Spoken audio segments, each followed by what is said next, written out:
Nagkaanak na daw si mama sa iba. Ano? Anong?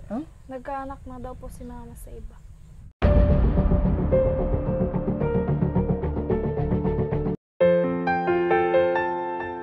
Nakita namin ang bahay na ito na halos sira-sira na.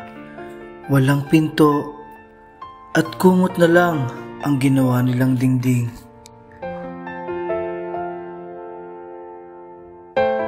Sira-sira na rin at halos wala ng bubong ang kanilang tahanan.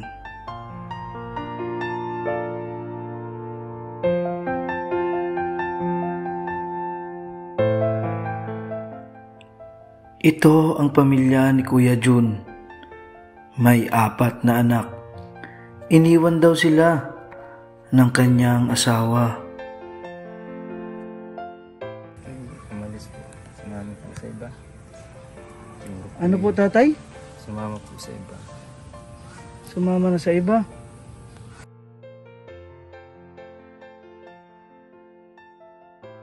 Nag-iyak siya pagising sa umaga. Nasabi si Nino, mapas ko naman po kulang-kulang ang pamilya. Gamot muna ang nilagay ko po muna pang samantala para kami may matuluyan.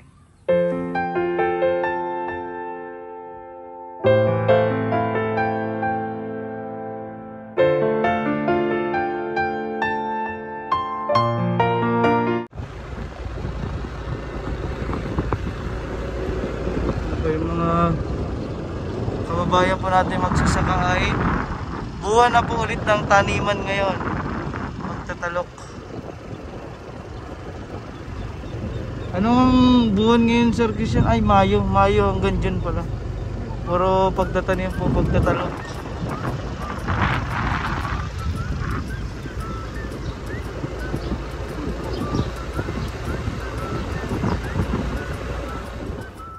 Ito po yung bahay na pangalawang pinagawa natin.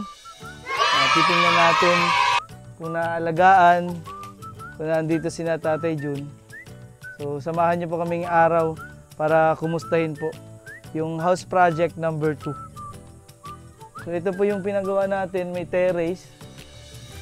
Ito lang kasi yung lupa na pinahiram po at binigay sa kanila. Kaya ganito po kalaki yung bahay na pinagawa natin. Parang wala yatang tao ngayon. May mga tanim din sina Tatay dyan dito. Wow! Kumustahin natin dahil siyempre mahalaga po yung mga pinapagawa nating bahay na tinutulong natin. At sana ay napapangalagaan din ng mga nabibigyan po natin ng bahay. Malinis naman yung kanilang bahay.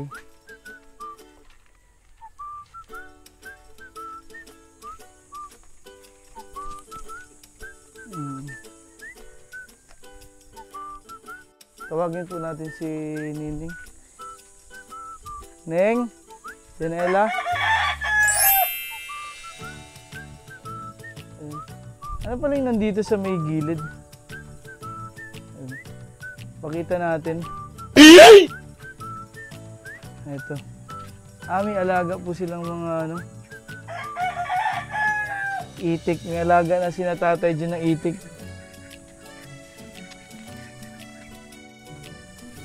Yan. Maayos naman yung bahay. Maliwalas po dito sa kanila. Kasama ko po ang PB team ngayong araw. Sina Pops J, si Sir Christian. So, kukumustahin din po natin yung scholar natin na si Janela at saka si Baby Cheka. Aw. So, kumustahin po natin yung buhay nila dito dahil siyempre scholar natin siya.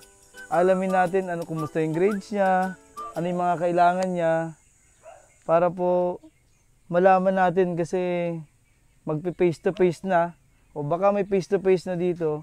So tingnan natin yung mga kailangan po ng bata.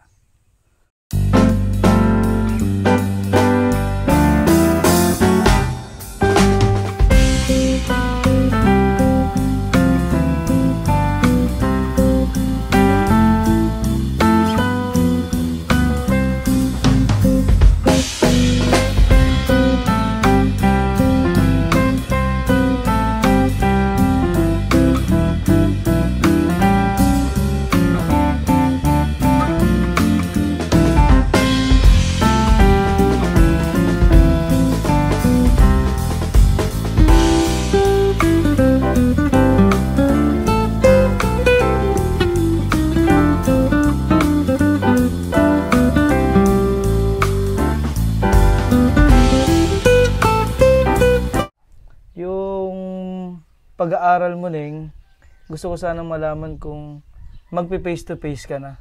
Next year pa po. Kasi malapit na po ang graduation namin. Ngayon po sigurong month of July.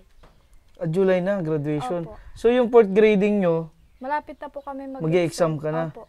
yung third grading ba may grades ka na? Wala po. Para- Kasi po isasabay na po ata sa fourth quarter namin yan. Mm. Kasi kailangan ko sanang makita yung grades mo ngayong third grading para, syempre, para mapakita natin sa Opo. sponsor. So, ang sabi ng teacher nyo na, Isasabay na lang daw po sa fourth quarter namin. Pag nagbigayan na po ng card. Para sabay-sabay na po yun. bali lahat-lahat na. Mm. So, yung mga kailangan mo pala, di ba, magpo-fourth grading na, may kailangan ka pa ba para, Alam Ballpen lang namin. naman po at papel. Pero kaya ko naman po yung i-provide. ayun sa mga, di ba, minsan online, may mga pinapagawa sa inyo. Opo, ay nagagawa ko naman po yun kasi may cellphone na po ako. Dali ngayon, ibibigay ko sa iyo yung scholarship allowance mo ng June. Opo. Pero nagpadala po sa akin si Miss Betty, marami pong salamat sa inyong pagmamahal sa ating mga scholar, ng pang-uniform mo. Nagbigay siya sa akin ng 4,000. So gusto kong tanong sa iyo kung kailangan mo na ba? Kailan ba ang face-to-face nyo? Ngayon pong July po, pag grade 10 na po ako. Ngayong July. Opo. So ibig sabihin, kailangan magpatahi, no? Opo. Kaya yung pera, kailangan mo na ba para Hindi ibigay pa ko po. na sa iyo yung 4,000? Hindi Kasi po. yun po yung binigay ni Ma'am Betty pang kanyang uniform. Siyempre, magpapatahi pa, magpapasukat. Kaya baka kailangan mo na ngayon kung Hindi pa po. magpapatahi ka na. Kung sakali ba na magpe-face to face ka, paano yung papunta mo ng school? Paano yung transportasyon dito? Commute po, 70 po araw-araw yun. 70 araw-araw. Talagang malaking gastos po. Oo. Ang sabi ba by next year na pasok nyo ay grade 10, ano? Grade 10 na po ako next year. Yung teacher nyo ba, hindi ba yung katulad ngayon na face-to-face na 1 week na pasok, tapos kinabukasan, next week ulit ay walang pasok? Hindi po, dire-diretso na po siguro Dire-diretso yun. na talaga. Opo. So, kailangan mo talaga yung transportation mo ay Opo. halos 70. 70 po talaga araw-araw. Noon pong napasok po ako, minsan po ang, depende sa nagasingil, minsan po 80. Balikan po, paparito. Oo. Ang gusto ko ring malaman ngayon, ano na nangyari sa kapatid mong bunso? May balita ka ba? Sabi po kasi sa akin ng tita ko, yung tita ko lang po kasi ang nakontak ng mama ko eh. Oo. Pero okay naman daw po, nandito rin lang sa Mindoro, nag-aaral po.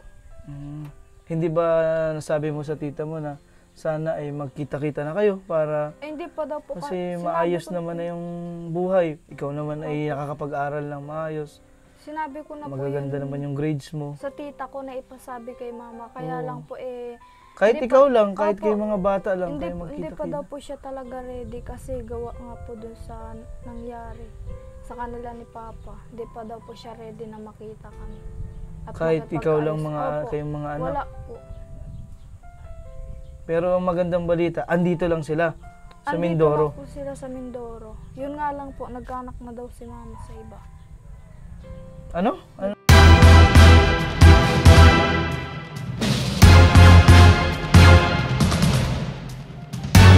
Nagkaanak na daw po si mama sa iba. Ay, yun lang. Pero para sa'yo, tanggap mo naman yung nangyari sa... Hindi. Mahirap tanggapin. Bakit? Ano Kasi bang- bukod po dun sa wala na nga komunikasyon na almost 2 years. Tapos malalaman mo bigla na may anak na pala sa iba. Tapos hindi man lang kayo maisip na makita. Hindi man lang makipag-communicate. Oo. Pero kahit naman anong gawin natin, talagang magulang is Opo. nanay mo magulang. pa rin si... Pero kung mama mo. mabalik po siya, willing naman po kami tanggapin siya. Willing po Mm. kaming magpatawad.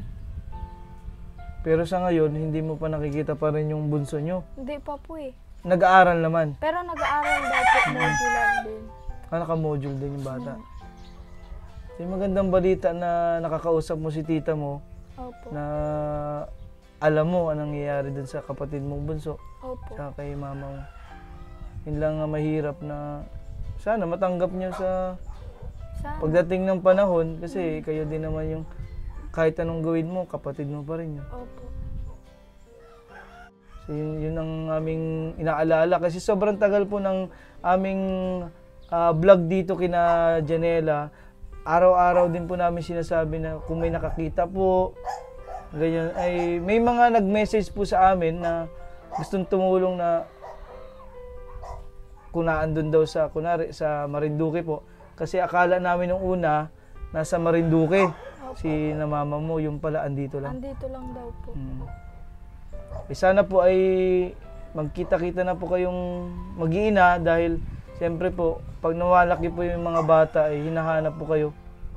At talaga namang mahalaga po ang yung role natin, role ng isang ina sa buhay po ng mga bata.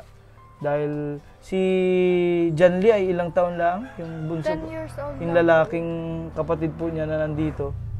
Sana po ay magkita-kita na po kayo. At dasal po namin na maging maayos yung pamilya, hindi man magsama-sama ulit, maging maayos na magkapagtawaran, makapag-usap po ng maayos.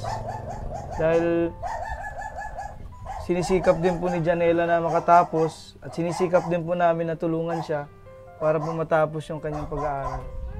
Ayun lang po. At yung grades mo ay wala pa talaga, no? Wala pa po. Bali, sa fourth grading na namin malalaman. Opo.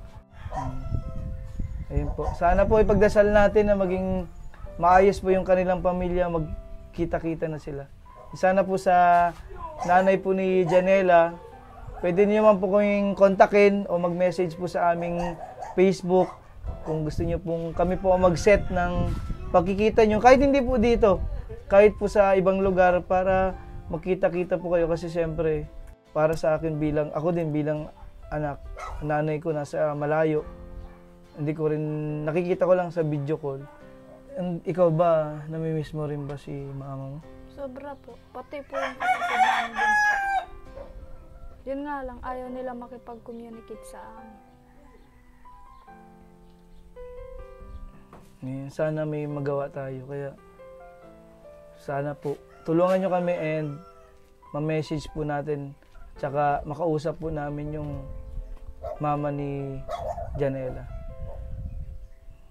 Pag-pray po natin na maging maayos po yung kanilang pamilya. Thank you.